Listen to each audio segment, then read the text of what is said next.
বিশাল size রে, বাপ রে। 4-5 কেজি হবে। খরচা 7-8 হাজার। আমরা আছি এরকম আনন্দ করতে পারছি। এই পুকুরটিতে আমার ডলা ফেলাবি তো ফেলা, যখন খুশি বলবো আমি দৌড়ে পালাবো। তো ক্যামেরাটা ধর বাগাল। কেন জানিস তো? গাইস এখানে মনে করলাম বিশাল বড় একটা মাছ লেগেছে, কিন্তু না প্যান লেগে গেছে। সো হ্যালো বন্ধুরা, তোমরা সবাই কেমন আছো? আমার পেছনে যে বড় নামে পুকুরটা আছে, আজকে 2000 টিকিট দিয়ে একটা কম্পিটিশন চলছে মাছ ধরা। আর এখানে অনেক দূর দূর থেকে লোক এসেছে, আমি আগে কখনো এরকম দেখিনি। এটা মূলত বাংলাদেশে বেশি হয়, আমাদের এই দিঘল গ্রামে হয় না। দাদা বাড়ি কোথায় আপনার? আমার রামপুরহাট। অবস্থা কি? অবস্থা মোটামুটি। 2000 টাকা উঠবে? টাকা দেখি তো আসেনি। খরচা 7-8 হাজার। আমরা আছি এরকম আনন্দ করতে পারছি। তো এখন মাছ কই? মাছ নেটে আছে। তাও ক কেজি হবে?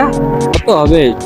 7 কেজি হবে এখন মোটামুটি। সবার কাছ থেকে যেটা জানতে পারলাম যে এই পুকুরটাতে 55 টিকিট হয়েছে, 1,10,000 টাকার টিকিট হয়েছে, কিন্তু সেরকম মাছ কেউ পায়নি। তা মাছ পাওয়া যাচ্ছে না? না এখানে মাছ পাওয়া যায় না বলতে গেলে, যা মাছের সাইজ গুলো ছিল ওরা বলে 500 থেকে 5 কেজি মাছ, 100 থেকে 2 কেজি মাছ পেয়ে রাখতে।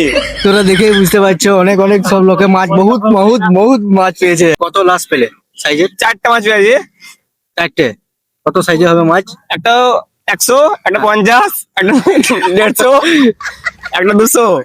2000 টাকাটা দিয়ে মনে হচ্ছে কি জলে পড়ে গেল, মামা আছে গাঁ গটিল নিলে আমি তো ঘর চলে যাবো। বিশাল সাইজ রে, বাপ রে। 4-5 কেজি হবে। মাছটা পেয়ে দাও, তুমি খুশি তো? আমি কেন খুশি হবো? কত টিকিট হয়েছে? 2000। 2000 মাছ ধরা হয়েছে।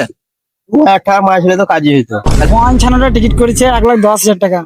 এখনো বলছে 30,000 টাকার মাছ উঠেনি। হ্যাঁ, পুকুরে টিলে আমাদের। এই পুকুরটিতে আমার ডলা ফেলাবি তো ফেলা, যখন খুশি বলবো আমি দৌড়ে পালাবো।